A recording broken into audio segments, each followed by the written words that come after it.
beberapa larangan yang harus dipatuhi saat berada di Kalimantan. Jika melanggarnya, maka fatal akibatnya. Inilah salah satunya. 1. Untuk pria pendatang, jangan pernah mempermainkan apalagi menyakiti hati wanita Dayak. Jika masa depanmu ingin tetap baik-baik saja. 2. Jangan pernah berani menghina patung kayu suku Dayak yang ada di Kalimantan. Dalam hati sekalipun, maka akan fatal akibatnya. 3. Berlakulah sopan saat berada di pemakaman suku Dayak. Jangan pernah mengucapkan hal-hal yang tidak pantas meskipun hanya di dalam hati jika kalian ingin selamat sampai di rumah. 4. Jangan pernah berani bermain-main dengan mandau asli milik Kalimantan. Dan masih banyak larangan-larangan lainnya. Di setiap daerah pasti memiliki larangan-larangan, maka kita harus menjaga dan menghormatinya. Salam budaya. Katanya kalau nikah sama gadis Dayak tidak dibolehkan pulang kampung lagi. Harus menetap di kampung si wanita tersebut. Benar atau tidak? Tahu dari mana dan dapat informasi dari siapa? Ya nggak bisa pulang lah. Nggak punya ongkosnya. Kalau punya ongkosnya dan niat pulang, pasti pulang kok. Gini ya, di Kalimantan itu setiap yang mau ngelamar pasti dikenakan adat ke wanitanya. Jadi bukan berupa cuman mahar, tapi ada benda, yaitu yang harus dipenuhi, seperti tempayan. Nah itu harus. Nah jika tempayan itu belum terpenuhi, itu namanya masih berhutang. Nah jika dia masih berhutang, maka belum bisa membawa istrinya untuk pulang selamanya ke kampung halamannya. Tapi jika hanya untuk silaturahmi, diperbolehkan kok, bisa-bisa aja. Terus gimana kalau laki-lakinya orang tidak punya? Oke, baik, bakalan Putri jawab ya pertanyaannya, karena banyak banget yang bertanya seperti ini. Jadi gini, jika emang laki-lakinya sudah mantap dan yakin atas pilihannya untuk menikahi gadis tersebut, maka datanglah dia ke rumah si wanita, membawa kedua orang tuanya, untuk menemui kedua orang tua wanita tersebut. Bertanya, gimana caranya untuk meringankan mahar yang menurut si pihak laki-laki itu besar karena mereka tidak sanggup untuk membayarnya kalau terlalu besar. Otomatis dari pihak wanitanya, karena tujuannya baik, niatnya baik, datang baik-baik, pastinya mikir kan. Nah, akan dibantu untuk mencarikan jalan keluarnya gitu loh. Maaf numpang bertanya, orang Dayak itu tidak kasar kan?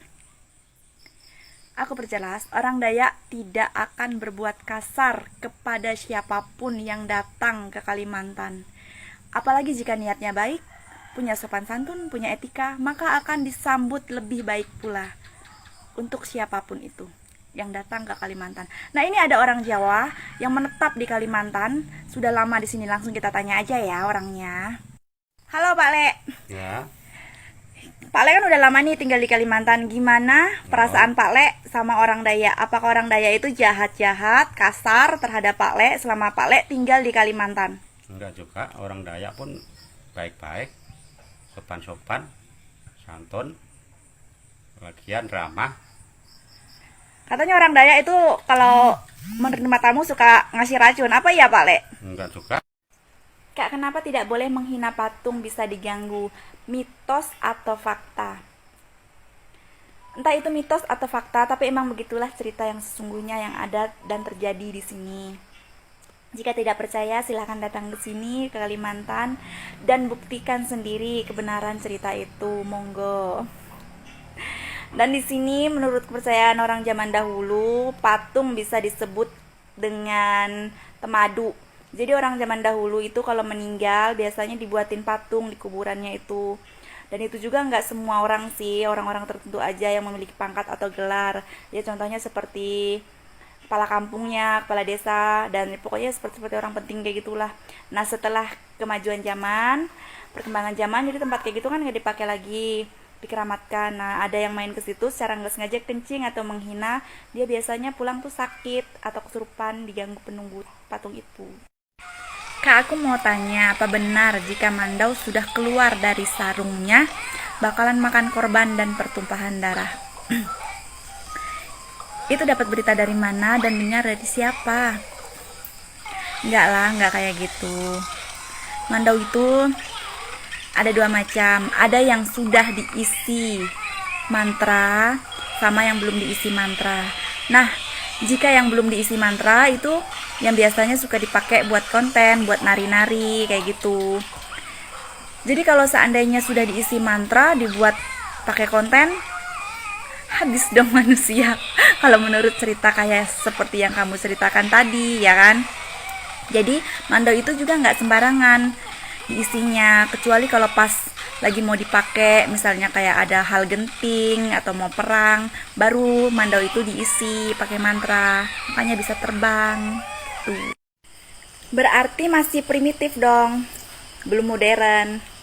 Hai Mbak Cantik, salam kenal, terima kasih hadir dan komennya ya. Jadi gini loh Mbak Cantik, bukan masalah tentang modern atau tidaknya. Semodern apapun kita, tinggal di kota sebesar apapun kita tetap warga negara Indonesia yang memiliki adat dan budaya. Dan di Indonesia ini banyak ragam suku, contohnya seperti Batak, Jawa, Sunda, dan suku-suku lainnya masih banyak. Dan tidak bisa dipungkiri semua suku pasti memiliki adat dan budayanya masing-masing dari leluhur dan nenek moyangnya yang harus dijaga. Percaya atau tidak percaya, kita harus menjaganya dan melestarikannya. Kecuali kalau kita tinggal di luar negeri yang tidak memiliki adat dan budaya seperti di Indonesia. Takut sama gadis Dayak. Halo, salam kenal buat semuanya. Sebenarnya apa sih yang membuat kalian itu takut saat mendengar nama Dayak? Khususnya mendengar nama gadis Dayak atau wanita Dayak. Kami itu para wanita Dayak, gadis Dayak, jangan ditakuti. Karena kami juga sama seperti gadis-gadis lainnya, sama seperti wanita-wanita lainnya. Kami punya etika, punya tata krama, punya sopan santun, karena kami juga diajarkan dari kecil untuk menghargai, untuk berbuat lebih baik pada orang yang baik. Jadi jika kalian datang pada kami dengan niat baik, pasti kami akan menyambut kalian dengan lebih baik lagi. Nah, tanya kalau tempayan di suku Dayak digunakan untuk apa? Rasanya suku Dayak dan Murut tak jauh beda. Oke, baik, bakalan aku jawab ya. Biasanya kalau di suku Dayak, khususnya di daerah saya, Kalimantan Barat, Kabupaten Sintang, tempayan itu ada dua jenis, tempayan biasa dan tempayan pemali. Jika tempayan biasa biasanya digunakan untuk membuat tuak, penyimpanan tuak atau penyimpanan beras, begitu.